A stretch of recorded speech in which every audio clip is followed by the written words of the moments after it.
train to the Plastic Underground.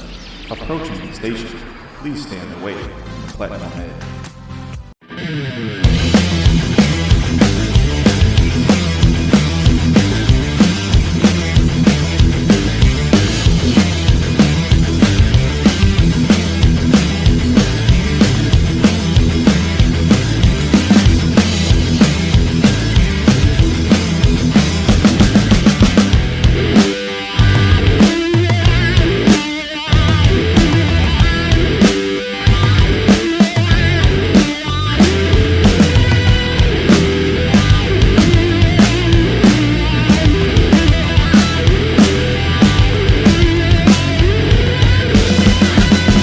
What's up, everybody? Welcome back to the Plastic Underground. Caleb here.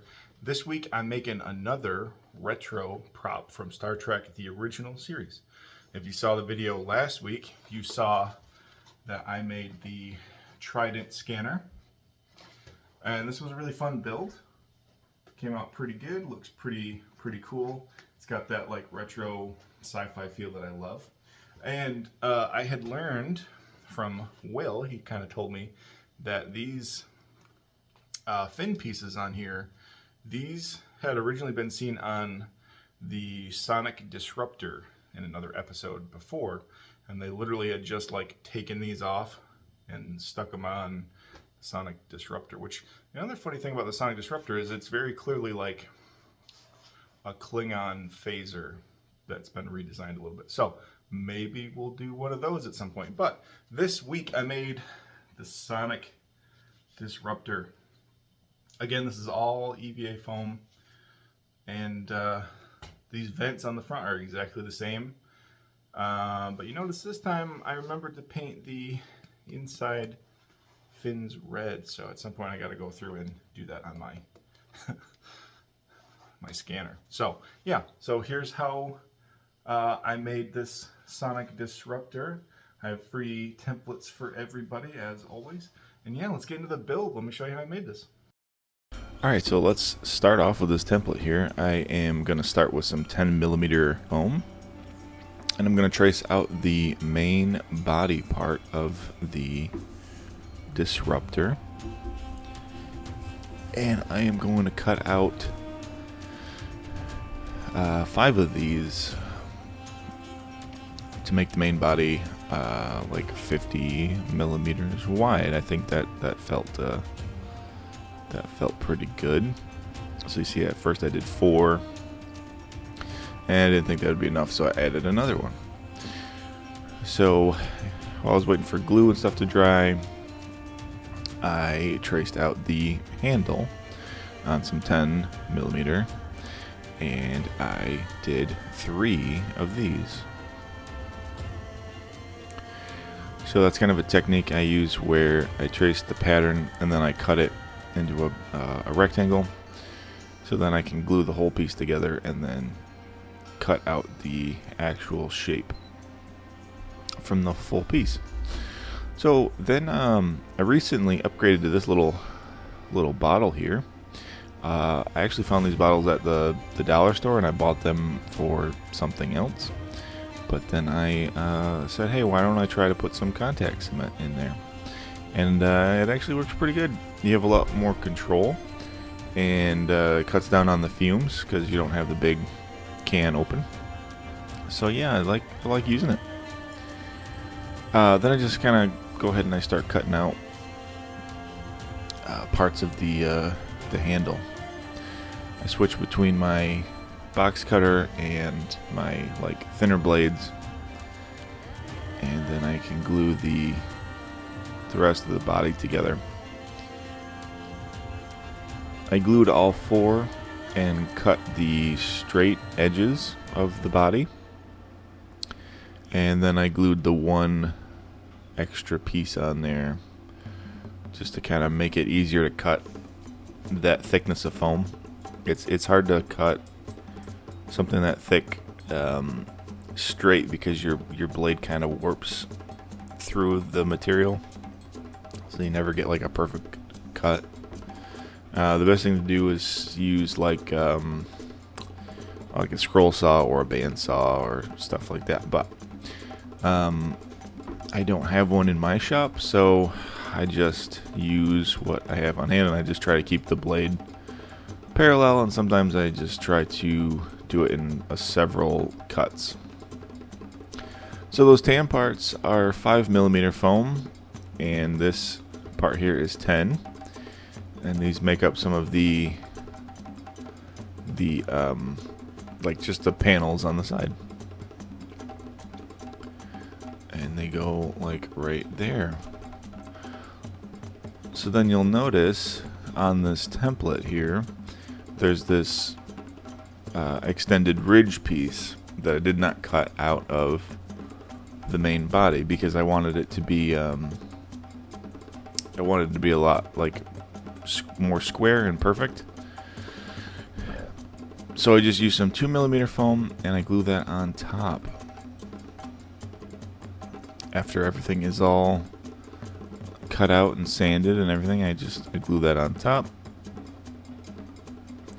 And I cut a little bit long so I can just kind of shave that back piece off it.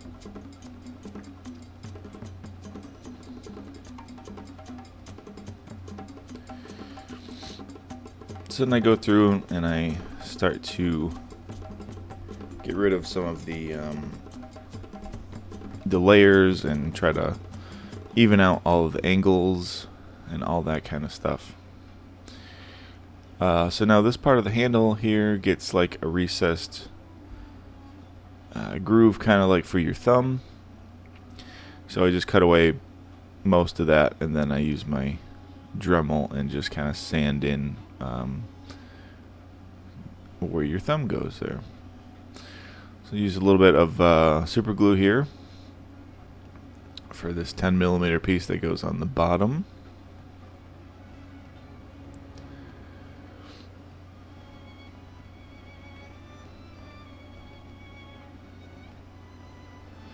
And I do the same for this 5mm piece here. You can see this time when I put this in place that 2mm foam acts as that extra ridge so that it's not flush. Then I realized that that doesn't go all the way to the edge. So luckily that contact cement was still not like super cured, so I was able to actually like cut and pull that little piece off.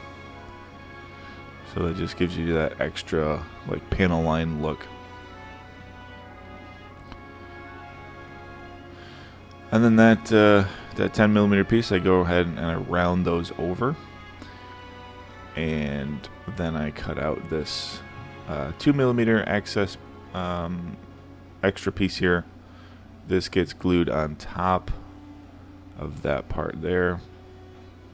After you round it over, then it can kind of wrap around it. So I just glue the top part first, make sure it's cured. Then I add a little bit of glue to the bottom and just kind of hold this in place until the glue sets up. Alright, so now we need the two little buttons for the back. So I'm just using some scrap 10mm foam here, and just kind of cutting out a bigger rectangle and a smaller rectangle.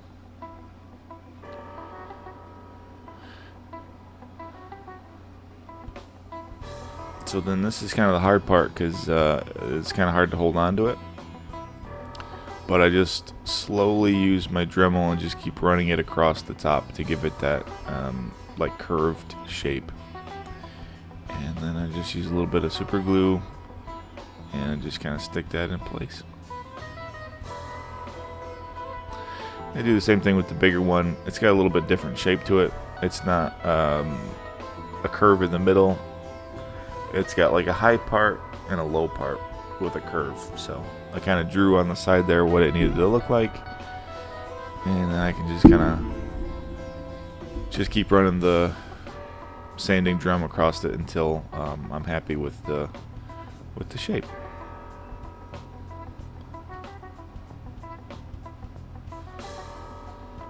And then I just go ahead and glue that in place as well. You see on the main body that I drew where these needed to go. I put the handle on first and then drew where these needed to go, so I knew that the handle would fit in the right spot and that these would not be in the way. Then, speaking of the handle, I can go ahead and glue the handle in place. Just using some super glue for that and just holding it in place until it dries. So then for the actual like barrel emitter part thing here, I'm just using a scrap of PVC pipe that I had laying around, and I use my my little saw there, and then I sand the top so that it's smooth, and I contact cement some 5mm on to wrap around the pipe just to make it a little thicker.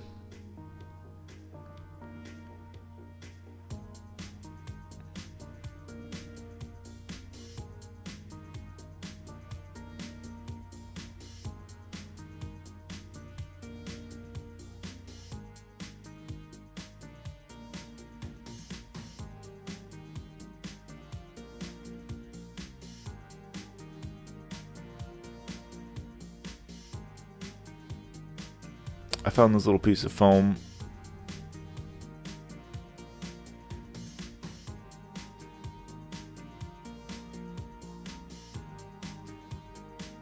This is what I came up with. So these pieces here are 5mm foam. So I use this 5mm foam. There are different sizes, and some of them have a bevel cut to match this bevel shape here. And then in between I used some red Wutta foam, like 2mm Wutta foam. And that kind of gets stacked in between to make these segments. And that's just how I did it, and it ended up working pretty good. I glued those together like a little sandwich, and I stuck them on the PVC pipe.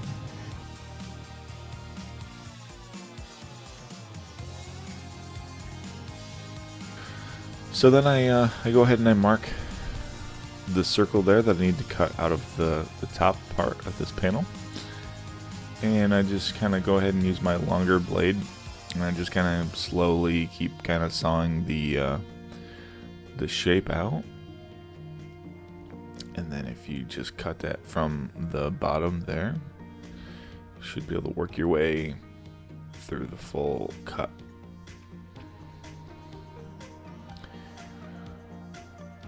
Yeah, so that fits in there. And then I was going to bury that PVC pipe down, and I thought, like, hey, this is a great idea. Use this hole cutter I have, and then use my blade to kind of cut away some of that foam. I thought it would have a better bond if the pipe was all the way in there, but the hole ended up being a little bit too wide, so I just ended up cutting the PVC pipe off. So that worked pretty good. Probably could have wrapped more 5mm around the pipe to give it a snugger fit, but honestly it's not a long barrel, so it's not unstable, so I didn't really even need to do any of that stuff with the PVC pipe. So this little detail piece here, I cut these panel lines in it, and I heat it up with the heat gun to make those panel lines pop. And then I don't have footage, but I glued that on top of that little piece there.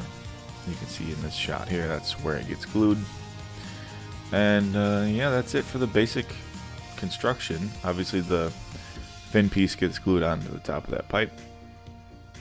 And then I use a little bit of Plasti Dip here, and I put 4 coats of Plasti Dip on. And that just seals the foam, gets the foam ready for paint, so the paint doesn't soak into the foam. And then use a little bit of this, add some of this gray filler primer, and I use that for the main light color of the Disruptor. It's hard to tell. In the original series, there's a lot of like lighting and different film style, so it's hard to tell like what color props really are. I think a lot of their gray stuff is like this bluish gray. But yeah, all I had on hand was just this basic gray, so that's what I used. It ended up looking pretty good, in my opinion. I like the way it looks. But yeah, so then I just go ahead and I tape off all the areas that need to be silver, give them a light spray of silver, and you can take all the masking off. And then yeah, that's kind of what you're left with. It looks pretty cool already. But then we go ahead and we remember this time to paint the inside fins red. I did not do that on my trident scanner, so I keep forgetting that I need to do that. But yeah, it helps. It adds that extra feel. It gives it a little bit more interest than just being silver. And then I use a little bit of this dark gloss gray, and I paint the switches on the back.